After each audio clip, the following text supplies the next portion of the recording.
Okay, what are these ugly figures? Oh, yes.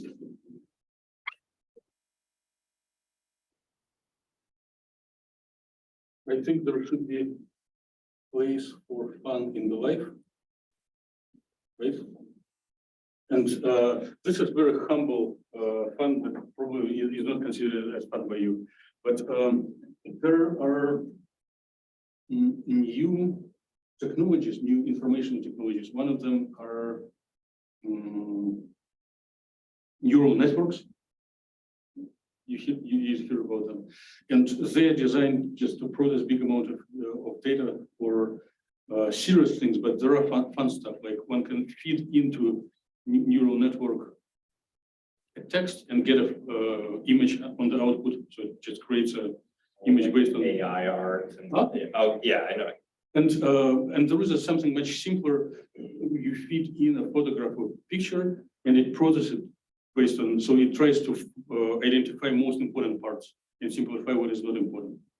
So I just maybe for a couple of lectures last year I was trying to do it. So I did some hand scratching and then put it on the neural network, and then it processed it. So I do images in an ugly way, and now it works even uglier. Why does it say bubble on the bottom? Bubble, it is a code, and you can access these networks from the cell phone. You just make a photo, upload. Try not to send their images of your friends, only images of your enemies. It makes it really ugly. Okay, last time we did agree, and especially Sam. No, sorry, I know your names, and just in misconnecting wires, especially Fred. And the particle in the box is applicable to oligomers of conjugated polymers. That was me. That was not Fred. Okay, you. No, I was the one that was excited about it. Yeah, Fred was really enthusiastic about the lesson. There is another area where the concept of particle in the box is really applicable. So all our computer, cell phones, solar panels are based on semiconductor technology, and all electronic devices, like if we would travel back in time like 50, 60, 100 years, and we say, let's do electronics, everyone would do like breadboards with circuits, like wires, soldering, lamps, transistors, right? Right now, all professional technologies are printed on microchips. And the feature, just by today's technology, this all is planar. So there is no yet technology to make like computers and semiconductor electronic circuits three-dimensional like our brain. Therefore, we are a little smarter than computers. Just topology. So our brain is three-dimensional and computers are planar. And the way how it is arranged, the very elementary part, what I'm showing is definitely not a part of a computer. It's just part of the part of, it's not even transistor, but the technological side of this is that one encloses semiconductor between layers of insulator. Okay, and if one does it like pizza boxes, right? Insulator means electrons do not want to be there, right? The energy to get into insulator is too high. It's possible if you energize it by like kilovolt accelerator or higher than UV, very high voltage. But in normal conditions, electrons will avoid getting into across this wall. But inside the semiconductor, they can move. And of course, this material A is, as we discussed last time, like chemists know, ions and electrons move in the areas where they're attracted by ions, right? But if it is thicker than a couple of nanometers, you can it's structureless, just the area where electrons are permitted to stay. So they can move freely inside this pizza box, and if they hit the wall, they are right. So if you neglect motion along pizza box and look only on a motion across when it hits the wall, it is a some people call it quantum well because like it's deeper, it's energetically more favorable to be in this area. And this technologically important situation is really well addressed by the concept of a particle in the box. Okay. So metal, not metal, semiconductor to dielectric interface. So here is the thing that Red did enthusiastically support it last time. Right? Conjugated polymers is the area where electrons want to be. And by the way, this little drawing of the polyacetylene that goes in a zigzag is bad. Its properties are less useful. Much better is if one does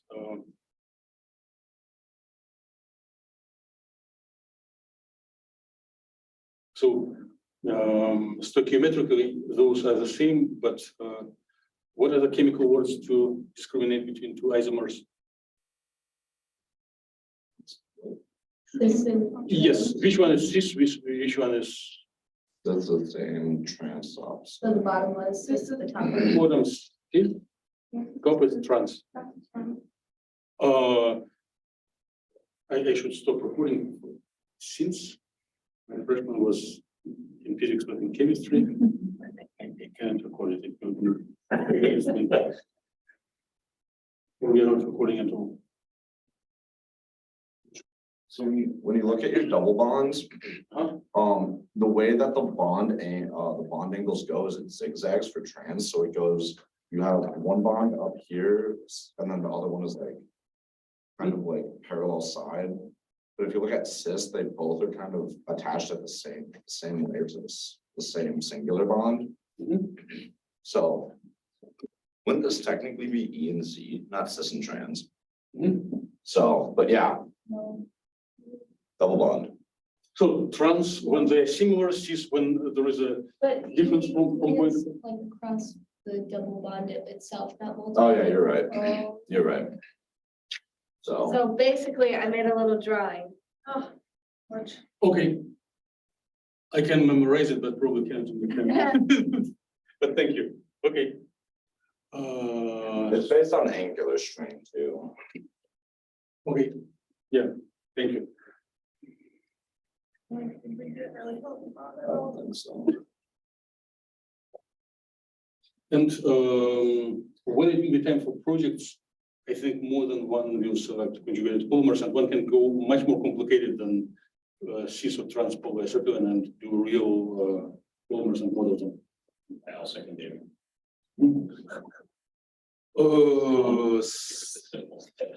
There is another area of modern knowledge which is becomes less and less popular with years, but still noticeably popular. So if you would live like 30 years ago, each of us could get a Nobel Prize in physics or chemistry. I think about that all the time, actually. what, Yeah. like if we knew the knowledge Like, now? well, I could just go back and like invent some simple stuff and they think I'm a genius, you know? Yeah. I'm with you. In middle school, I was thinking about like going into medieval time and just bring in zeppelins. Oh, yeah. But Make- would come on, the fact that you are able to go back in time make you a genius by today's standard? Okay, so what's it's not known about 30 years ago, and what is a little boring and obsolete, but still interesting today. And I'm going to say something that maybe you know. I even want to give benefits of the doubt that you know, and I just want to mumble it over again. So the main principle of chemistry, to my understanding, which I can be wrong, is that by changing stoichiometry composition and structure, one can vary property of materials, and then these materials can be useful for humankind, like drugs, paints, whatever, materials for 3D printers, clothes. Yep, like polymers. But if the stoichiometry and structure are the same, it determines the properties of a material, right? Do you want to oppose it? Stoichiometry are the same, that if the stoichiometry are the same, Stoichiometry is the same, structural properties are the same, even the isomeric properties are the same. It should be the same properties, like, I don't know, elasticity, conductivity, color, right? Yeah. So this is wrong. There is an area of material science where one can get dramatically different properties of materials with absolutely the same composition. So the size matters. So if one grow, primarily it is related to semiconductors, but oligomers as well. If one gets them shorter or longer, one can change properties. But if one does semiconductors in colloidal synthesis, so one the experiment looks like a 3-neck container. Then there are syringes, there are graduate students around the hot plate, and they just stay around with the stopwatch. And then one injects the precursors, which like salts of metals and stuff like that, and cooks. And then one stops cooking very briefly, in like few minutes, and then goes to cool down and goes through purification procedure. So I'm skipping details, but if precursors are selected in such a way that it grows a crystal of a semiconductor material, depending on the time of growth, it grows crystals of different sizes. Different, they are approximately spherical, but different number of atoms. So they can grow like nanometer, 2 nanometers, 3 nanometers diameter. And then they shine, when you excite them by UV, they shine back by different colors. Does it surprise you? Or, okay, because We did a different way of making a superconductor in an inorganic lab. superconductor. Yeah. Superconductor. Yeah, Superconductor. yeah, a superconductor. Inorganic lab. Inorganic, Inorganic. inorganic. Yeah. With How did you choose? How do you prove that it is a superconductor? Because when it's we most cooled it, we made yttrium, barium, copper oxide. By just grinding like the powders together and cooking them in a furnace. Mhm. And then we cooled it with liquid nitrogen. and then put a magnet and Yeah, it was floating. yeah. It is really cool, but it is Nuts. different story. But we did analyze it with X-ray crystallography, which is like kind of about that. We're like, Then you find powder or single crystal. powder.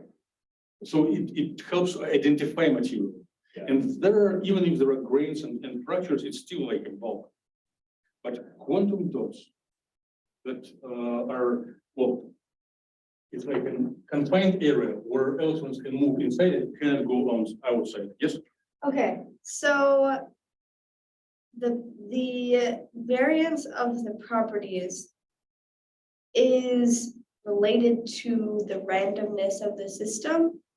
It's not random. It's there are experimental ways to procure that samples will be homogeneous. But I see from the feedback of Red that it didn't communicate idea clear enough. So I realize that like my story is not really like. it's a cool story. Yeah, It's a cool story. But your material is continuous, and those are confined. There is a confinement that prevents electrons going out, and they are prepared in colloidal solution. So one puts surfactants. Who are in polymers tell this word. Surfactants? She's correct. I can explain what a surfactant. It's a soap. It's hydrophilic on one end, hydrophobic on the other end. I see. So, and then, let me just, accompany with a little bit. Like, oh, yes. Yeah. So surfactants, I just draw as a little,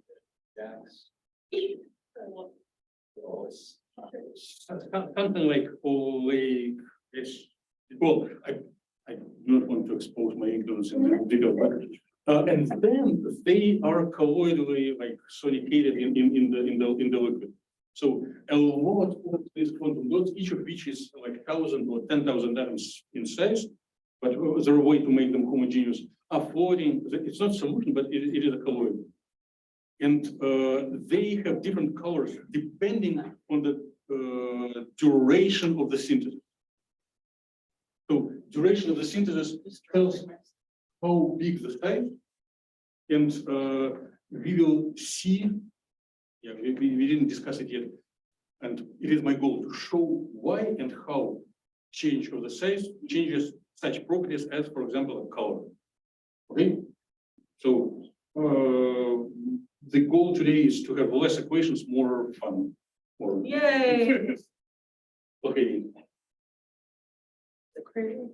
This equation is more fun. Who knows this equation? Can explain what is it? What is this equation? Yeah, that's true. I hope someone will answer. Did Sam say the answer? This finds your wavelength, Out out of your energy or electron volts. yes. So who needs wavelengths?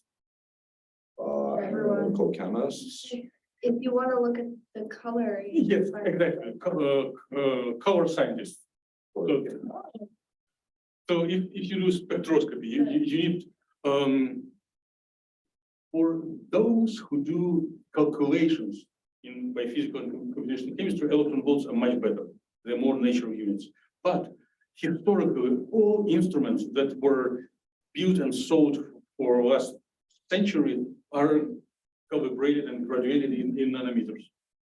And visible light is from whatever 400 to 700 plus minus. Right? So the bigger transition energy, the smaller wavelengths. You don't care, right? I love wavelength. Thank you for the clarity. Now I'm happy to go forward. Okay, I will just get back to this equation and hope that wavelengths make. Okay, what is the wavelength of red color? It's it's the longest wavelength, so wouldn't it be about 700? Okay, good. What is the wavelength of purple? Like 6. Elsa is not here, but she must know. It's like 650 to 600. Okay, It's kind of between. greenish, yellowish. What's the wavelength for? Was the shorter one? Somewhere in the I was middle. gonna say it's like 5 to 600. I believe. Okay, yeah, good enough. I do not know it better. Okay, so here is just one of students who took course with me and accompanied it by calculations. And this is 10 years ago, it was an outstanding, perfect illustration. Today is a little obsolete, but this is a modeling of a semiconductor silicon with red, are not oxygen, they're silicon, right? And bonds, lines are skipped. And here is a silicon dioxide, silicon and oxygen. And the area in between is populated with electrons, there's green clouds, orbitals, and outside there is none. So if you look for frontier orbitals like occupied, unoccupied, to the gap, they are condensed inside. And condensed means it's very high energy to, here's the model with lines. So it takes too much of energy to go outside of this area, right? Okay. And the energy, if you look for energies like about 6 to 8 electron volts higher, then those quantum states will occur in the oxide side. But if in the like normal range, they occur only on a semiconductor. And this activation barrier of going from semiconductor to the insulator is about 8,000 volts. If we flip it by 90 degrees, it will be infinity. Oh, thank you. Oh, I'm so happy to impress someone. So therefore, in the theory of particle in the box, one considers the walls are infinitely high. It's a little exaggerated. They consider it infinitely high because it is mathematically simple. So the finite height walls or finite deep well are a little harder to compute. Therefore, all corridors start with infinite walls. But here's a little argument. Okay. Here is the same picture for perovskite materials, which were very popular a couple of years ago with surfactants. But I shouldn't show it because the student who did it was doing perfectly on calculations, but not so perfect in exams, and he was kicked out of the school. Unfortunately.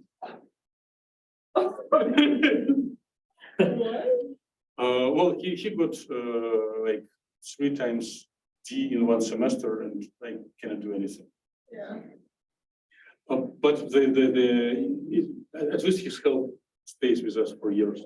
Contribution. And you see what happens if you feed in these images into neural network. Sometimes they replace atoms with eyes. See, like it's open eye, and do strange things. So do not apply it to humans. It will be a monster. So semiconductor between. Okay. Back to the kindergarten. If you want to teach particle in the box to 3-year-old kids, you need to practice very thick lines, pleasant positive colors like yellow, magenta. So here what we are studying. The magenta is a potential energy surface. It is deep from this circle to this angle, which is 0 and L.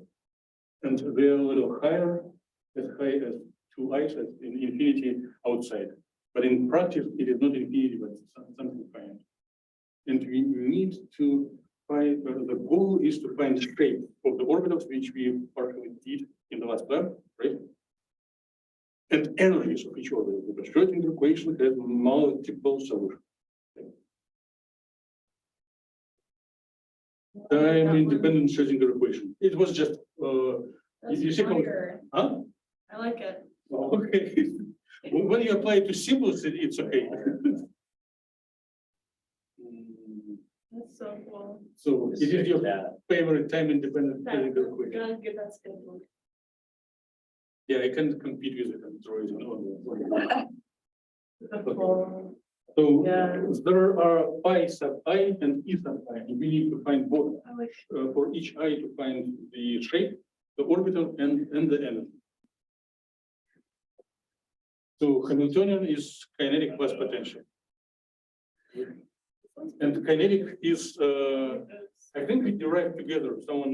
Someone brave went to the board and showed that it is a second derivative over space, right? Yeah, Okay. probably Melody. Okay, and here is how one can do it mathematically for the potential. So there are no, well, a couple of labs ago, we tried to reproduce step function with Fourier transform, and it was good for education, but there are no elementary mathematical functions for instantaneous jumps, right? But if we need it, we just put a bracket and tell it will be 0 if the coordinate is between 0 and L, and it is infinity if it is smaller than 0 or bigger than L. And it is an acceptable way to represent step functions through brackets. So When you said mathematically it has been defined, but if the boundaries outside the boundaries are not infinity, why is this different? So outside of boundaries, it is infinity. Yes, well, you said earlier that it has been defined mathematically that it's not infinity outside of boundaries. I think you said 2 minutes ago. Maybe I would admit it. So in realistic models in conjugated polymers, quantum dots, and quantum wells, the height of this well will be finite. Depending on the material, it will be several electron volts. But mathematically, solving a problem with finite barrier is possible, but harder. And the solution is not as elegant. So it is a very good starting point to assume that outside of the barrier, the energy is infinite, and then the solution will be really simple. It is basically what you already found. You like Swedish fish? Lutefisk? Oh, there you go. Let's try another time. Lutefisk? So good. Lutefisk. No, I don't. Fred's mom also said. So here are all equations that we did all together, right? So we need to solve time-independent Schrödinger equation. Here is Hamiltonian equation, kinetic energy and potential energy. So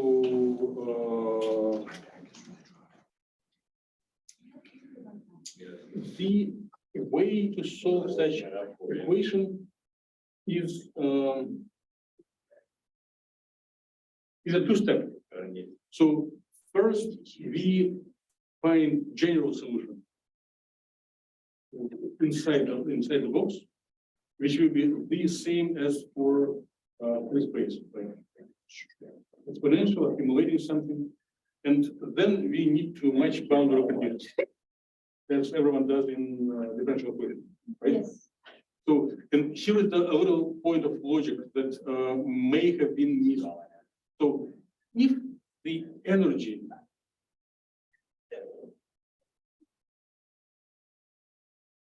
I'm not angry on something, I'm just concentrating myself. I hope. Come on, Fred. So, To help Melody out. if the Thanks, guys. Appreciate it. You tried. energy to reside in the areas outside of the box are infinite, it means probability of electron to be there is zero, right? Zero. Okay. And it is zero everywhere outside of the box. Okay. And we do not need to care what it is really outside of the box. We need to care that it will be zero at the border. And as soon as we declare that wave function will be zero at left and right border, it is enough to catch the equation. We assume and know that it will be zero further away, but we just skip it from explicit discussion. Make sense? Okay, yeah, I think it was a little logical gap. Now, maybe it's time to go to derivations, or we can just go a little quicker. Probably we can just go this way. If needed, I'll go to derivation, but it's wherever it is simple, I should derive. Where it is harder, I should give chance to you. And here, I don't know, it's too simple. Can go on slide. If we have linear differential equation with a constant coefficients, general solution is exponential as function of the independent variable e to the power alpha z, where alpha is unknown. The question is, can we know something about alpha? So if we plug in, yeah, I'll better use the screen and do this with derivation, because otherwise I think it will be really boring.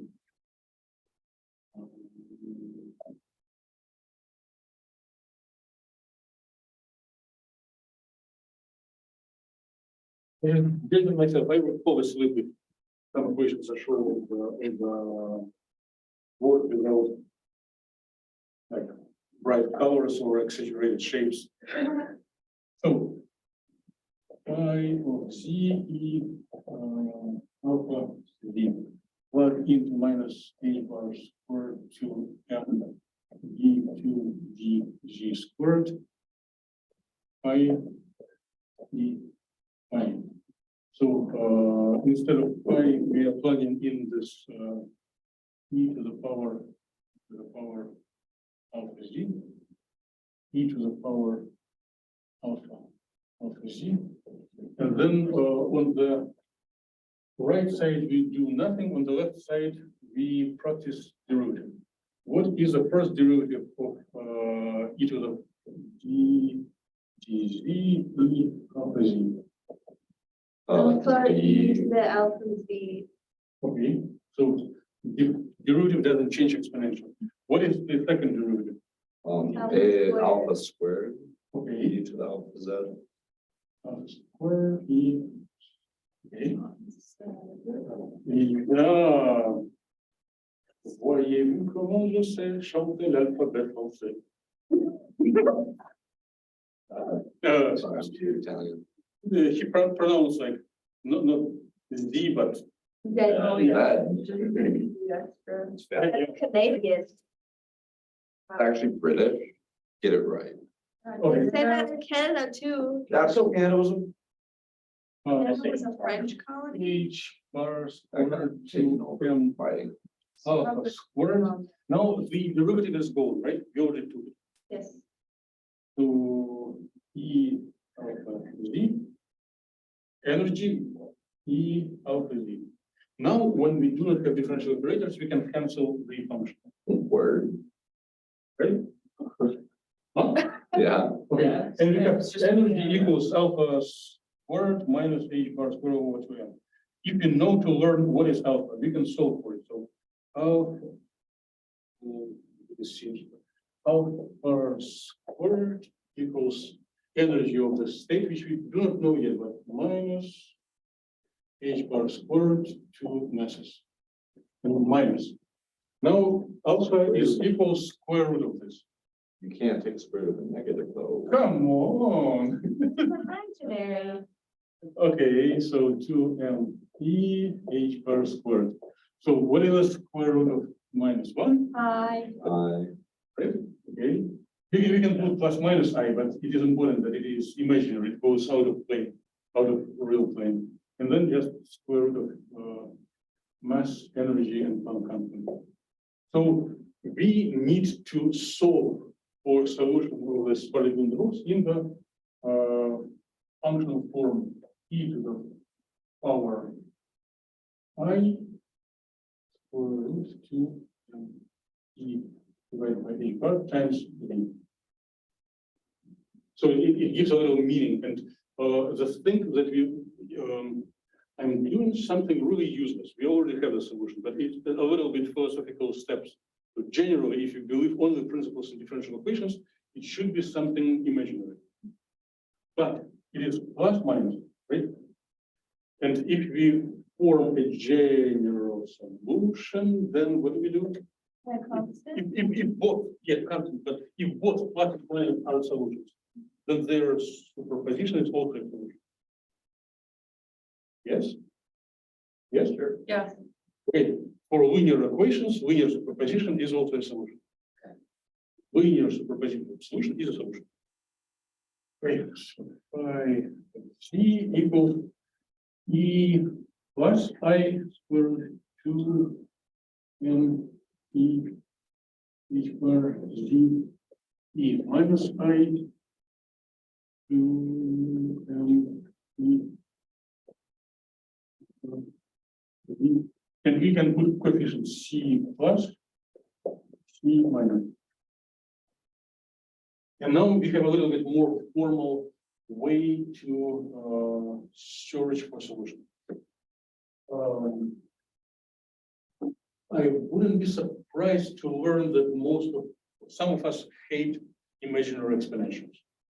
And it is a little more comfortable to do with more regular trigonometric functions. So what one can do is to remember our old buddy Euler. And if one replaces each exponential like e plus I here can be replaced as cosine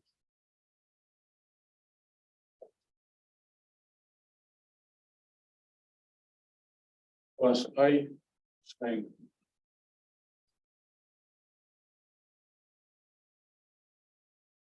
Right, and the similar thing for minus. Right? And if we, I just skip it because it is boring, but if, yeah, it's a good mathematical step. And if we do this thing together, and okay, if you be another cosine with the same argument, and here will be minus I and same sign, right? And then we can, if we add them together, Oh, we can arrive, just keeping one line, to unknown coefficient A, to cosine of the step 2 and B h bar z plus B sine 2 and B h bar z. So now we arrive to the same functional form that we did practice in the lab, right? Maybe I misused them. This was A, this was B. So adding together two imaginary exponentials that propagate in the opposite way provide us with two sine and cosine trigonometric functions. Yes? don't the signs cancel out? Because it's I times sine of the argument minus I times sine of the argument. If you want to pursue it, maybe you're correct, Like, but yeah, let's, if you really want, you can try doing it. E plus E minus E. oh, they have different constants. So A is like, they come with different, so yes, they have different constants, Okay. okay? And it is what is hidden there. So A and B are a combination of the C plus and C minus, either add or subtract, divide by 2, and fear to make errors in last minutes and skip it. Okay. Let's look what is provided on the screen. So we know that exponential is imaginary, but we can replace it with real sine and cosine. And here is what bubble neural network give us. And the notation, common notation, is to, if one uses the letter K in the power of exponential instead of this long thing, square root of 2 and E divided by H bar S K, then energy is this stuff. And it looks very similar to P square over 2M, to kinetic energy. So the meaning of this things of the K is momentum divided by Planck constant, right? A is momentum divided by Planck constant. So if we know the value of K, then we can find energy. And we need to find what are the values of K. So here we come what we already have on the blackboard. Here are linear combinations of this C plus C minus. No, I wanted to show more. Here is what we get in our homework last problem, right? So if we continuously change K, we get an answer that only selected K will match boundary conditions, or we can just solve boundary conditions by solving that sign will be 0 only if argument is independent. And after normalization is, here are our wave functions. Okay? Connected to eigenenergies. So this stuff is what you found. This is K, this is momentum, this is energy, and here how the energy is related to the natural number that indices these solutions that you found in homework and in the last one. So what is interesting in this, yeah, I'm about to finish. And I know that I'm done. There is infinite number of solutions.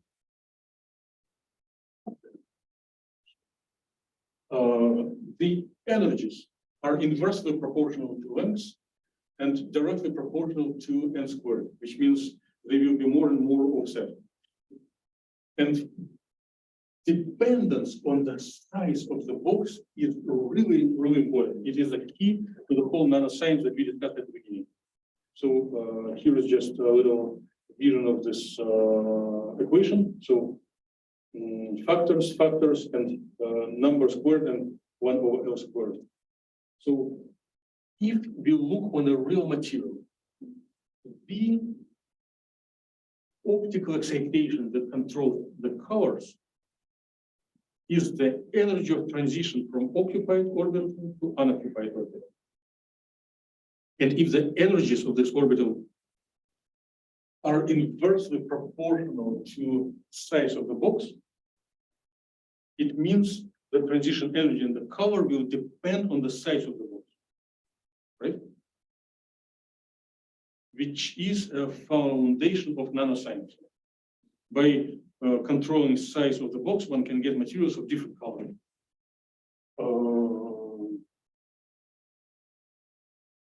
So one can tune the color and bend gap. Okay. Yeah, and I think it is enough for today. So let me go ahead and announce the adjournment. Yes, meeting is done. Wishing you to have both relaxing and inspiring weekend. Oh, it's gonna be inspiring, that's for sure. Conference. Yeah. Thank you so much. Enjoy. Huh?